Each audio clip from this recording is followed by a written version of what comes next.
Hello and thanks for joining us from our studios in Israel. Coming up in today's newscast, the IDF retaliates against Hamas gunfire. Israel approves the construction of 2,500 new homes in the West Bank. And get ready for this, a team of Israelis are even closer to winning an international race to the moon. I'm Natasha Kirchak here with the latest news in Israel.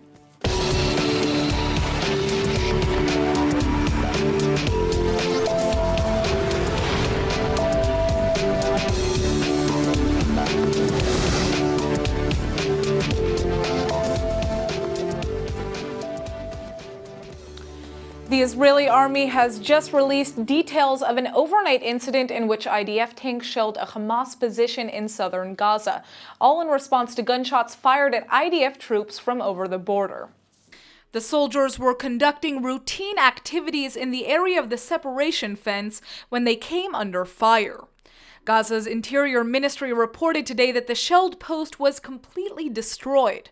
This is the second time this week that there's been an incident of this type.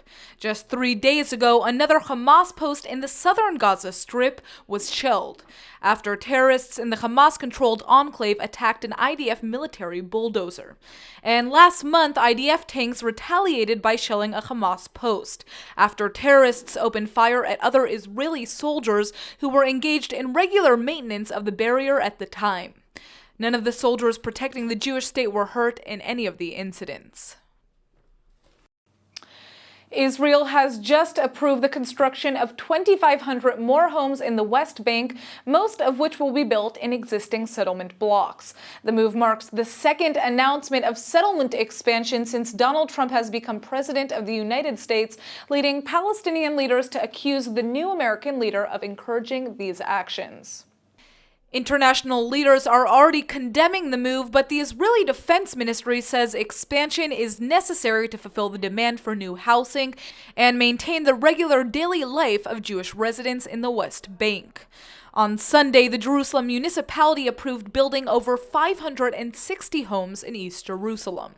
The majority of the latest construction is supposed to take place in existing settlement blocks that Israel plans on keeping under any future peace deal with the Palestinians. Yet many of the homes are set to be built outside of existing blocks, according to a breakdown provided by the Prime Minister's office, sparking even more outrage among the Palestinians. نحن نعتبر أن كل الاستطلاع الاستعماري هو غير شرعي وغير قانوني ولا بد من إزالته. هناك قرارات واضحة صادرة عن مجلس الأمن الدولي وليس أقلها وآخرها كان القرار 2334 الذي يؤكد على عدم شرعية وقانونية الاستطلاع الاستعماري بإجماع دولي. هذا الأمر يستوجب أن يكون هناك وقف من المجتمع الدولي، وأيضا نحن لن نقبل إطلاقا بأن تبقى هذه الحكومة ماضية في كل ما يتعلق باستمرار جرائمها وعدوانها ضد شعبنا الفلسطيني. Today, about 350,000 Jews live in the West Bank, and another 200,000 live in East Jerusalem, an area that Israel seized in the 1967 Middle East War. While the majority of the Jewish population is concentrated in major settlement blocks close to the border with Israel, there are still more than 100 outposts scattered across the West Bank. The American administration under Barack Obama greatly hindered the Israeli government from expanding these communities, claiming settlement expansion will prevent any chance for a two-state solution. But now, just 2 days after Donald Trump's inauguration, the Israeli Prime Minister has already changed his tune. The premier has lifted restrictions on settlement construction across the board, claiming Israel has the right to respond to the housing needs of its people.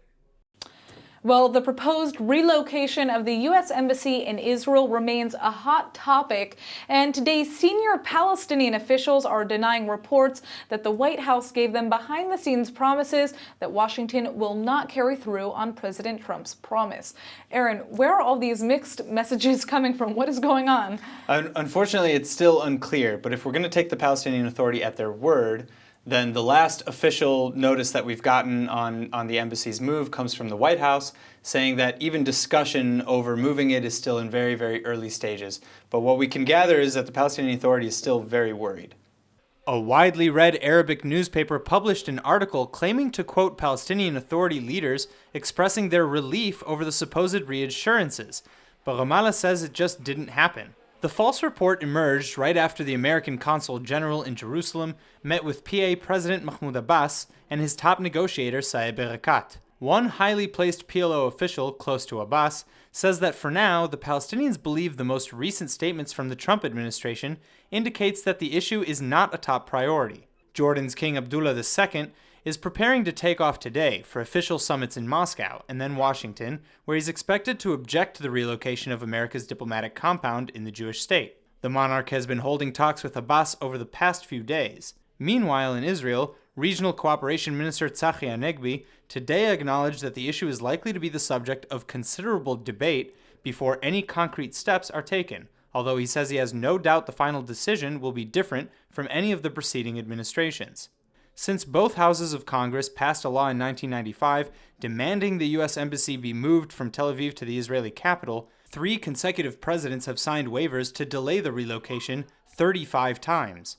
The current postponement expires this coming May.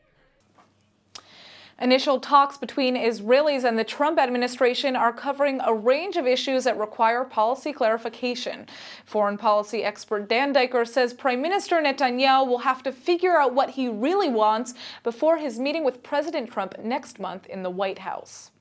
I think for some time now, Israeli government officials like Minister Bennett and clearly Prime Minister Netanyahu and other members of Mr. Netanyahu's cabinet have been meeting with the transition team in the camp of Mr. Trump, and they've had a range of discussions.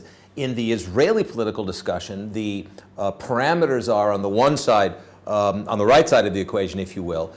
Minister Bennett is calling for the annexation of Ma'ale Adumim and laying the groundwork very possibly for the annexation of Area C in the disputed West Bank, Judea and Samaria, whereas Mr. Netanyahu is much more of a let's hold and wait and see, consult with the administration and see what the lay of the land is, if you were. So it really reflects a fairly broad and robust discussion within the Israeli government as to what moves to make and what what the parameters are of the Israeli-American relationship right now, which is just a short time after Mr. Trump's inauguration.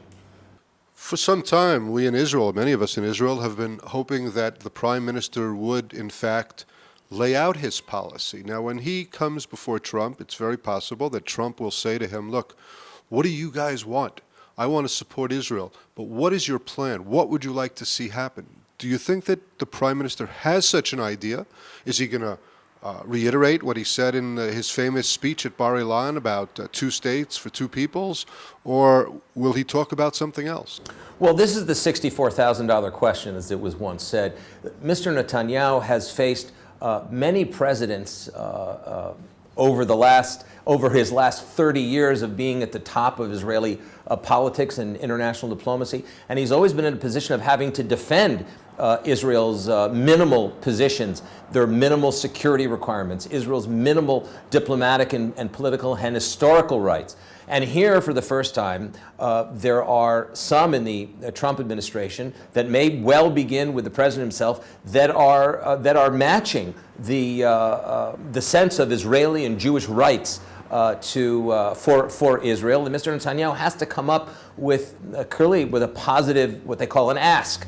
And there is a question as to whether Mr. Netanyahu will stick to the what some call the 2-state for 2 people paradigm. I prefer to say it is the paradigm of a potential non-militarized Palestinian state, which had been stated in the 2009 Bar Ilan peace conference that Mr. Netanyahu held.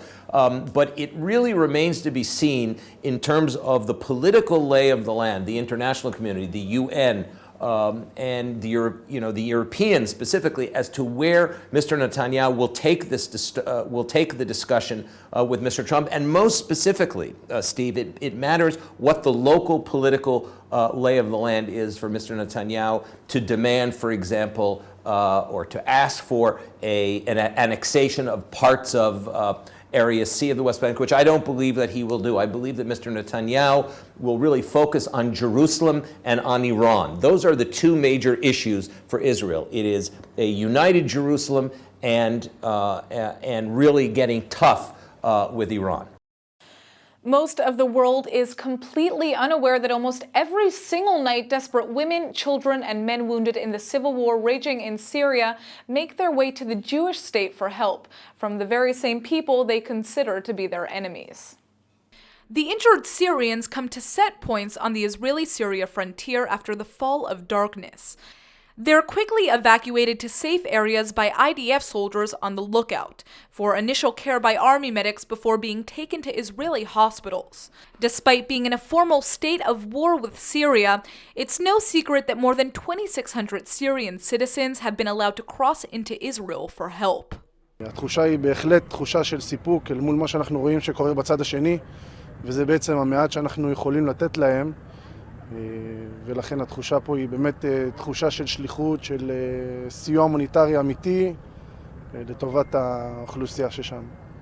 Most of the wounded are terrified to identify themselves by name or allow their faces to be photographed because they're very afraid of retribution back home if it's ever discovered they received medical treatment in the Jewish state. Almost all are brought to the Ziv Medical Center in northern Israel, where many of the staff are native Arabic speakers.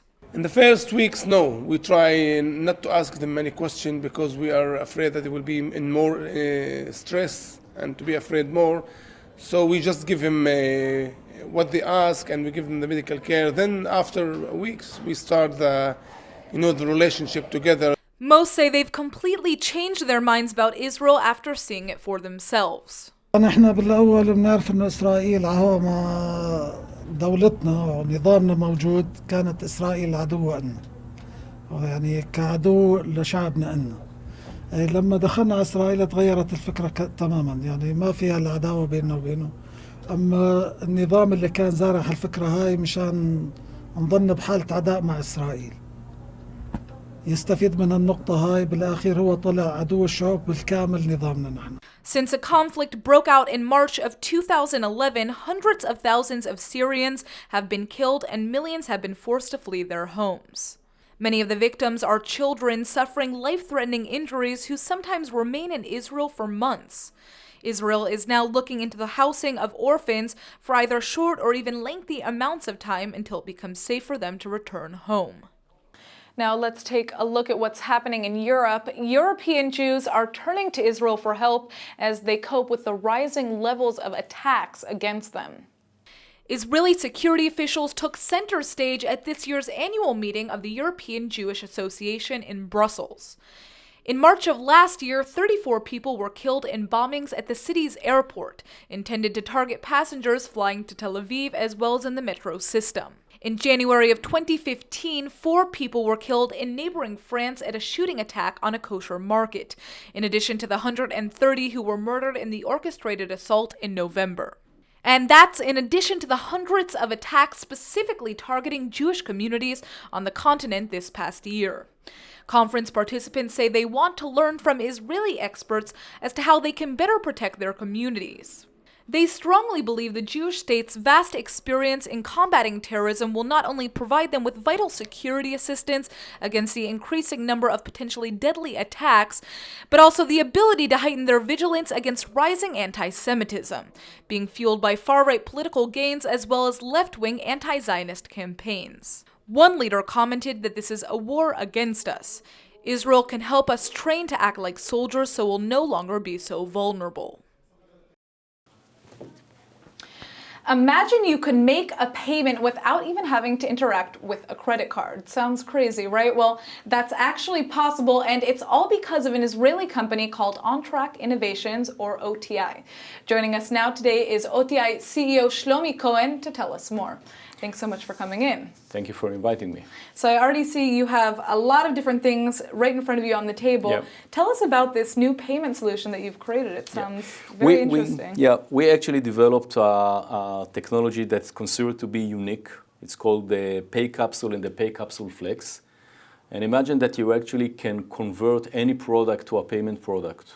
So I will give you a few examples. First one is we're able to put it inside the jacket, inside the collar sleeve of your jacket, and you're able to pay with that. But more than that, you can, for example, open the door of your apartment, open the door of your car, and even start the engine of your car. So this is one example. Wow. Second example, that we can put it inside the refillable coffee cup, and you can upload the cup with, let's say, $50, and from now on you can pay with it. So essentially you could slip this little device into your collar sleeve, right? Correct. And then go to a coffee shop and pay for your coffee by just swiping your Exactly. arm over the device. Or to just tap the refillable coffee cup in front of the reader. So this is unbelievable because it just makes life easier overall, and you Yeah. don't have to be worried about having a million cards on you and losing them. Correct. Correct. Very interesting. Now, what was the thought process behind this? How did you guys decide to come up with this idea? The main idea was, first of all, to make the payment more intuitive. Instead of taking the mobile phone outside of the pocket and to find the right application to pay with, or to take the credit card and to put inside the 4-digit and so on. So we were actually thinking about something that will be more intuitive. Right. So the first idea was actually this bracelet, and this is actually the pay capsule. It's like that. It's already certified by MasterCard and Visa. And then you realized everybody has a different fashion correct. sense, right? So And you can change the bracelet, of course, to any color Wow. that you Okay. want. And following that, we came out with the idea to develop our payment ring.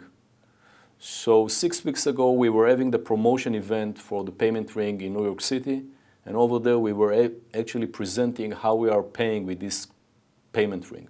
We just stepped into the retail. We were tapping the ring on the reader of the point of sale, and we were actually executing the payment. So what's interesting about this is that do you have to collaborate with the stores that you're paying with, or is the No. technology that they already have applicable to this ring? So I could Consider go into consider a pharmacy? consider it as a credit card or debit card. This is a payment element. Wow. This is a payment element. On top of it, it's a platform. Think about the fact that you can get a notification to your ring. If you're getting a text message or a phone call, I can actually generate a blink over here, or to vibrate the ring when you're actually getting any kind of text message or phone call. This is one thing. And the other element that we presented in New York City was the fact that we are able to play with our virtual reality in front of a TV screen, or even in front of your mobile device. Wow. So this was part of the technology So that you can we were presenting. you can pay online Yeah. as well. Correct. And I guess a good thing is if you lose that ring, nobody's necessarily going to know that you can pay for everything with it, right? Actually, if you want to be totally secure regarding that, you don't need to call anyone. The only thing Right. that you need to do is actually to deactivate the ring via the application that we are giving you. So this is actually, you can manage the ring from your mobile phone completely. Oh wow, so it's secure Yeah. all around. Absolutely. That's a big deal. Now, these are the different products that are available, right? We have a bracelet. Now we have these Flex. flex that we can Yeah. slip into. What other items? Your collar, your. I will give you another example. Think about the fact that I'm able to install those elements inside the steering wheel of your car, and I will able to tell you if you were drinking too much or you're going to sleep, and to generate alert inside the car. So this is actually a project that we are trying now to initiate with one of the car manufacturers in Germany. So this is an example for not only for payment, but also for other applications. This is actually part of the IoT, Internet of Things. Right. Yeah. Now, what about identity theft and issues of hackers and somebody who could just walk by you and somehow Okay. take your information? That's an excellent question. The idea over here is actually that we based everything on the NFC. NFC is actually the near field communication, and this is considered to be the most secure transaction element. Was adopted by all the credit card companies and also by mobile phone companies. So actually today, every mobile phone that you're buying, there is NFC chipset inside the mobile phone. Doesn't matter if it's based on iOS or Android. Amazing. Yeah. All right, so I guess the next step is just figuring out when we can get these products. Yep. We are now having actually a few commercial pilots, and I believe that in the first half of 2017, we will see those products available in the market. Beautiful. Well, I will certainly try to pick one up myself. This is really, really cool, and I think it's, going to represent an exciting change just in the world of paying and carrying around your bag. I'm not going to have to carry such a heavy wallet with me anymore. Absolutely. All right, thank you so much for coming in. Thank you for having me. The tiny Jewish state was founded 69 years ago, and I bet Israel's founding fathers never imagined the country would one day be named as the 10th most innovative nation in the world. That distinction was just awarded in the Bloomberg Innovation Index for 2017. The prestigious news organization made the announcement after assessing a variety of strengths among 50 different countries. Israel was found as a world leader in the number of researchers it has per capita. It came second for its high level of research and development and third for the density in high tech. Overall, the findings reflect a one-notch rise in the Jewish state's placement over last year, coming in as the 10th most advanced nation on the planet in terms of innovation. Bloomberg's report follows a recent ranking of Israel as the second most innovative nation in the world by the renowned World Economic Forum's Global Competitiveness Scale. By the way, the Jewish state earned its nickname because it's home to the largest number of startups per capita anywhere in the world. All right, turning now to arts and entertainment. This year's nominations for the Academy Awards include 2 Jewish actors competing for the top honors, one of whom is even an Israeli. Aaron, tell us what to expect. I know we're talking about Natalie Portman, everyone's favorite Israeli actress, although that's right. I mean, I don't want to spoil too much, but you're right. Jerusalem-born actress Natalie Portman is up for Best Actress in her outstanding performance as Jacqueline Kennedy, the former First Lady in the film Jackie.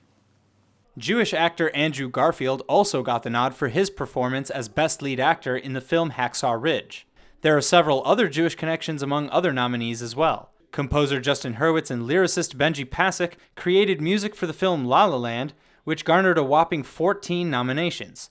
The movie's director Damien Chazelle, who also has been named for an Oscar in his category, isn't Jewish, but he was Hurwitz's roommate at Harvard, and he even went to Hebrew school for 4 years after his parents thought he'd receive a better education there than their local Catholic school. Sadly, there won't be any Israeli films competing for Best Foreign Language Film after the Jewish state's entry called Sandstorm failed to be selected. You don't have to get your popcorn ready quite yet. The awards ceremony won't be held until February 26th.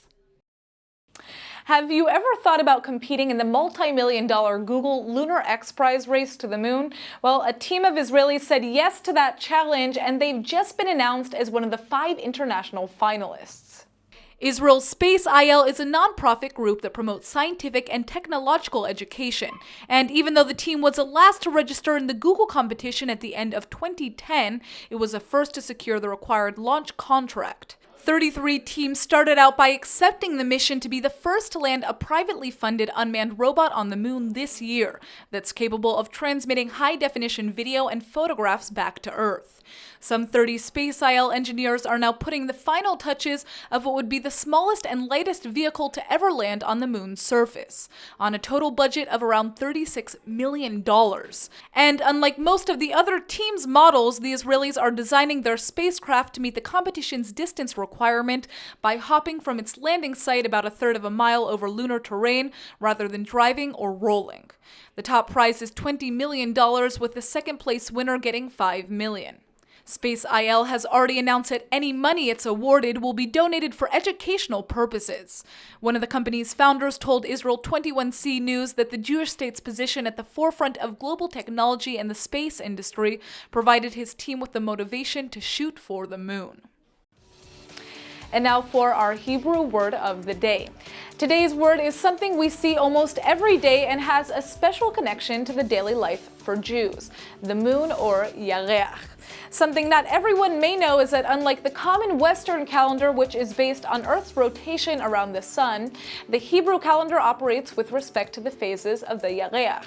In fact, the new Yareach at the beginning of the month is a minor holiday in Judaism called Rosh Chodesh, and many major holidays even fall on the night of a full Yareach. The Yareach has lent itself to more than just keeping time, though.